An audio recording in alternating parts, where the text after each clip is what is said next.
Wife of movie completed. కాదన్నా మీరు అసలు మూవీ ఎందుకు ప్రమోట్ చేయరు? చేస్తే ఏమవుతుంది? సినిమా బాగుంది కదా. ఓకే, దాని గురించి వదిలేద్దాం. ఇప్పుడు మూవీ గురించి మాట్లాడదాం.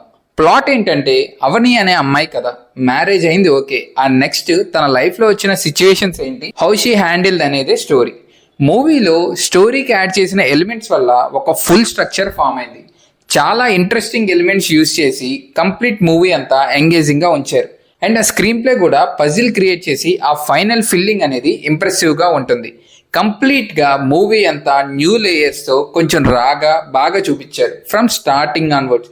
అండ్ ఆ స్క్రీన్ ప్లేలో ఎక్స్ట్రా మసాలా అంటే ఆ character shades and different views. ప్రతి ఒక్క క్యారెక్టర్లో అది తక్కువ ఇది తక్కువ అన్నట్టు కాకుండా బాగా బ్యాలెన్సింగ్గా చేశారు. అండ్ ఇప్పుడు ఆర్టిస్ట్ గురించి చూస్తే దివ్యశ్రీ, అభినవ్ అండ్ నిఖిల్ గారు, వాళ్ళని ఫస్ట్ టైం చూసిన ప్రతి ఒక్కరు ది బెస్ట్ ఇచ్చారు.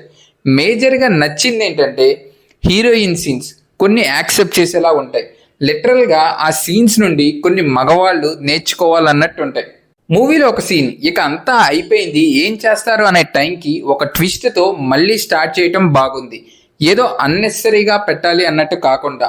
అలాగే ప్రతి ఒక్క క్యారెక్టర్ బ్యాలెన్సింగ్ అనేది స్టోరీకి తగ్గట్టు చేయడం బాగుంది. మూవీలో అన్ఎక్స్పెక్టెడ్ ట్విస్ట్లు బాగున్నాయి. అలాగే బ్యాక్గ్రౌండ్ స్కోర్ అండ్ సాంగ్స్ కూడా తక్కువ ఉన్నా ఎక్కడా డిసప్పాయింట్ చేయలే. ఓవరాల్గా ఒక మంచి సస్పెన్స్ థ్రిల్లర్ చూడాలనుకుంటే ఈ మూవీ చూడండి.